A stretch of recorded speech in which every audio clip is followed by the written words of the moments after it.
O pai jamais enviaria seus filhos para uma terra distante e perigosa por toda uma vida, sem antes prover um poder pessoal de proteção. Também lhes daria meios para comunicar-se com ele, de pai para filho e de filho para pai. Todo filho de nosso Pai enviado à Terra conta com o Espírito de Cristo ou a luz de Cristo. Nenhum de nós está sozinho e sem esperança de orientação e redenção. A restauração começou com a oração de um rapaz de 14 anos e uma visão do Pai e do Filho. Foi assim que teve início a dispensação da plenitude do tempo. A restauração do Evangelho nos trouxe o conhecimento da existência pré-mortal. Nas Escrituras ficamos sabendo do conselho do céu e da decisão de enviar os filhos e filhas de Deus para a mortalidade, a fim de receber um corpo e serem testados. Somos filhos de Deus, temos um corpo espiritual que está abrigado, por enquanto, num tabernáculo terreno de carne. As Escrituras declaram: não sabeis vós que sois o templo de Deus e que o Espírito de Deus habita em vós? Como filhos de Deus, aprendemos que fazemos parte de seu grande plano de felicidade. Sabemos que houve uma guerra no céu e que Lúcifer e seus seguidores foram expulsos em um corpo. Satanás, aquela antiga serpente, sim, o diabo, se rebelou contra Deus e procurou tomar o reino de nosso Deus e seu Cristo. Portanto, ele faz guerra aos santos de Deus e cerca-os. Recebemos nosso arbítrio. Precisamos usá-lo com sabedoria e manter-nos próximo do Espírito. Caso contrário, acabaremos cedendo às tentações do adversário. Sabemos que, graças à expiação de Jesus Cristo, nossos erros podem ser limpos e nosso corpo mortal será restaurado à sua perfeita forma na ressurreição. Pois eis que o Espírito de Cristo é concedido a todos os homens, para que eles possam distinguir o bem do mal. Portanto, vos mostro um modo de julgar, pois tudo que impele a prática do bem e persuade a crer em Cristo é enviado pelo poder e dom de Cristo. Por conseguinte, podeis saber, com o conhecimento perfeito que é de Deus. Há um modo perfeito de comunicação por intermédio do Espírito, porque o Espírito penetra em todas as coisas, ainda as profundezas de Deus.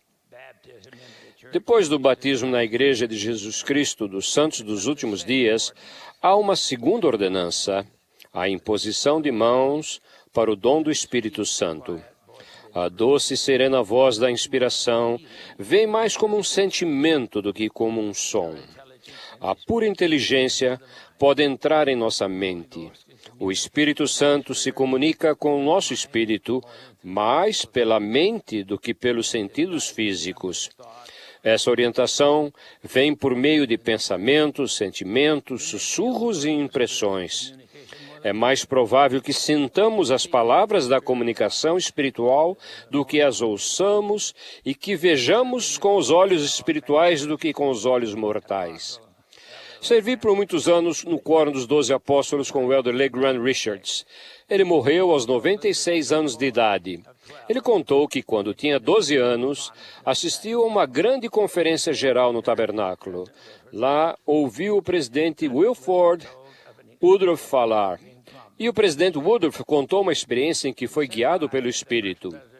Ele tinha sido enviado pela primeira presidência para reunir todos os santos de Deus da Nova Inglaterra e do Canadá e levá-los para Sião. Chegou à casa de um dos irmãos em Indiana, parou sua carruagem no jardim, onde ele, a esposa e um filho adormeceram, enquanto o restante da família dormia na casa. Pouco depois de deitarem, o Espírito sussurrou alertando-o: levante-se e mova sua carruagem. Ele se levantou e moveu a carruagem até uma certa distância de onde estava. Ao voltar para a cama, o Espírito falou novamente com ele, dizendo: leve suas mulas para longe daquele carvalho. Ele fez isso e novamente foi deitar-se. Menos de 30 minutos depois, um redemoinho de vento atingiu a árvore, na qual as mulas estiveram amarradas, arrancando-as do chão. Ela foi carregada por 90 metros, atravessando 2 cercas. A imensa árvore, que tinha um tronco de 1,5 metro de circunferência, caiu exatamente no lugar onde a carruagem estivera estacionada. Por ele ter seguido o sussurro do Espírito, a vida do Eld Woodruff, de sua esposa e de seu filho foram salvas. Esse mesmo Espírito pode inspirá-los e protegê-los. Quando fui chamado como autoridade geral há 50 anos, morávamos num pequeno terreno no Vale de Utah, a qual chamávamos de nossa fazenda. Tínhamos uma vaca, um cavalo, algumas galinhas e muitos filhos. Num sábado, eu precisava ir de carro até o aeroporto e pegar um avião para chegar a uma conferência na estaca na Califórnia. Mas nossa vaca estava para dar à luz a um bezerro e teve problemas. O bezerro nasceu, mas a vaca não conseguia levantar-se. Chamamos o veterinário, que veio logo em seguida. Ele disse que a vaca havia engolido um arame e que não viveria mais do que aquele dia. Copiei o número do telefone da empresa de produtos de origem animal para que minha mulher pudesse ligar para eles, para que levassem a vaca assim que ela morresse. Antes de partir, fizemos uma oração em família. Nosso filhinho caçula fez a oração. Depois de pedir ao Pai Celestial que abençoasse o papai, suas viagens, e abençoassem todos nós, ele começou uma súplica muito sincera. Ele disse: Pai Celestial, por favor, abençoa a vaca Bosse para que ela fique boa. Na Califórnia, contei o que aconteceu e disse: ele precisa aprender que não recebemos assim tão fácil tudo o que pedimos em oração. Havia uma lição a ser aprendida, mas eu é que teria que aprendê-la, não meu filho. Quando voltei para casa no domingo à noite, Bosse tinha ficado boa. Esse processo não se restringe aos profetas. O dom do Espírito Santo opera igualmente entre homens, mulheres e até criancinhas. É nesse maravilhoso dom e poder que encontramos o remédio espiritual para todos os problemas. E agora, ele transmite a sua palavra aos homens por intermédio de anjos. Sim, não só aos homens, mas também às mulheres. Ora, isso não é tudo. Muitas vezes as crianças recebem palavras que confundem o sábio e o instruído.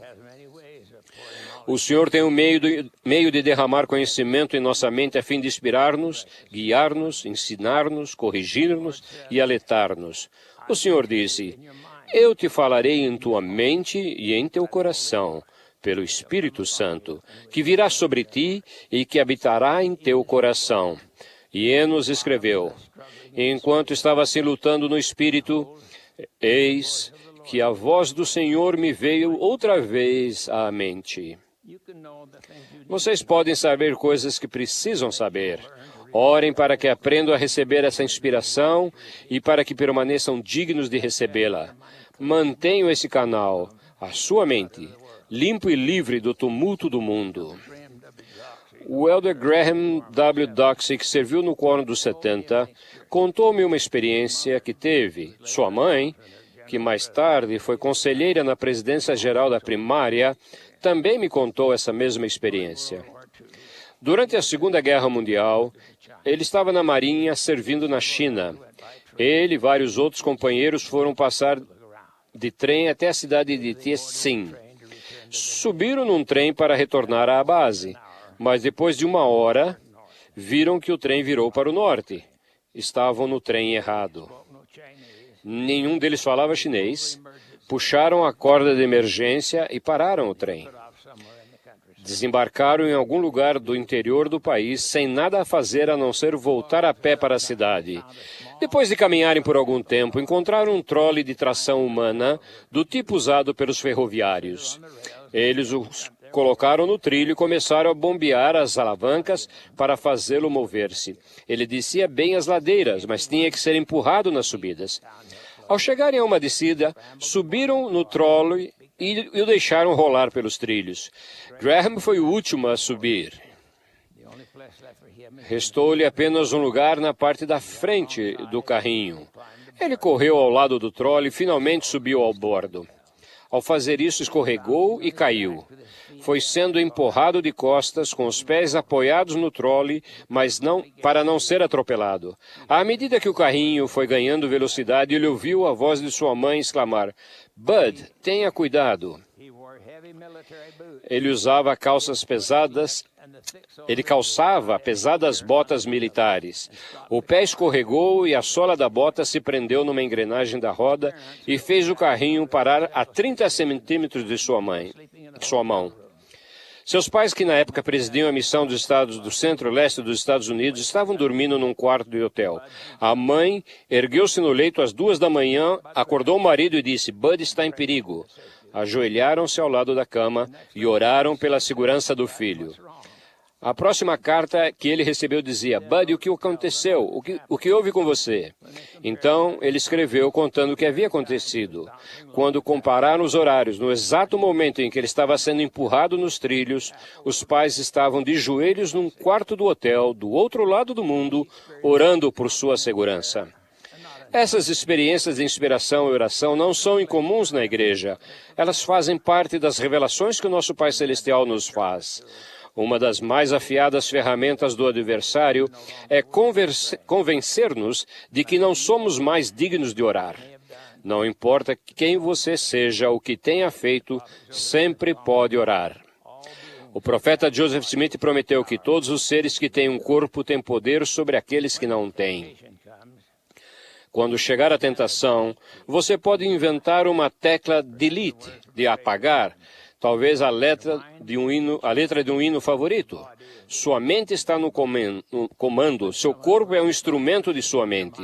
Quando um pensamento indigno forçar caminho para dentro de sua mente delete-o. Substitui usando a tecla de apagar. A música digna é muito poderosa e pode ajudá-lo a controlar seus pensamentos. Quando Oliver Cowdery fracassou em sua tentativa de traduzir, o Senhor lhe disse: "Eis que não compreendeste. Supuseste que eu cenderia a ti, quando nada fizeste a não ser pedir-me.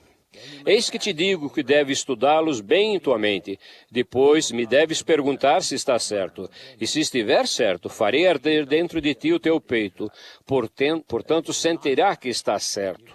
Mas se não estiver certo, não terás tais sentimentos." Esse princípio é ilustrado na história de uma menininha. Ela estava zangada com o irmão que havia construído uma armadilha para capturar pardais. Sem poder conseguir ajuda, ela disse para si mesma: "Vou orar." Depois da oração, a menina disse à mãe: "Sei que ele não vai apanhar nenhum pardal em sua armadilha, porque eu orei a respeito disso.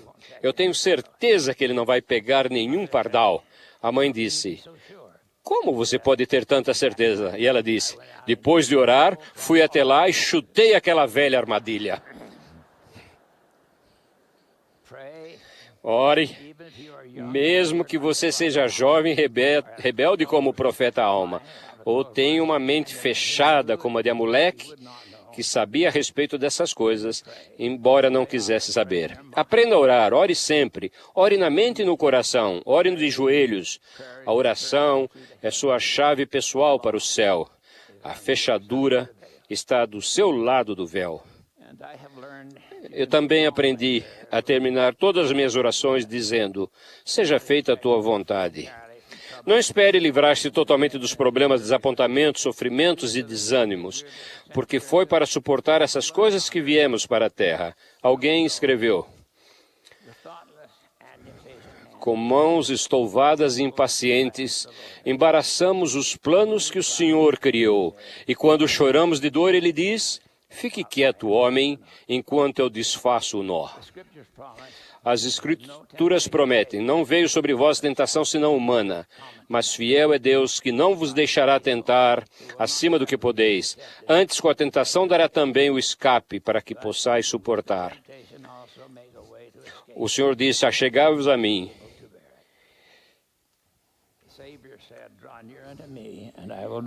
"E eu achegar-me-ei a vós. Procurai-me diligentemente e achar-me-eis. Pedi e recebereis. Batei e ser-vos-á aberto." Começamos essa sessão da conferência com o apoio das autoridades. O primeiro a ser apoiado. O primeiro que apoiamos foi Thomas S. Monson como presidente da Igreja de Jesus Cristo. Conheço o presidente Monson talvez mais do que qualquer outro homem. E eu quero prestar um testemunho especial de que ele foi chamado por Deus. E ele precisa das nossas orações. E sua família também. E que as bênçãos do Senhor estejam com ele. Que nós possamos ajudá-lo em seu corpo e seu espírito. E todos os que estão muito perto dele, que sabem que ele foi chamado por Deus. E pela imposição das mãos daqueles que têm autoridade, ele foi colocado no seu ofício. E o Senhor os tem apoiado a ele e a sua família para continuar fazendo esse grande trabalho que foi dado a ele. Invoco as bênçãos em nome do Senhor, em nome do Senhor Jesus Cristo. Amém.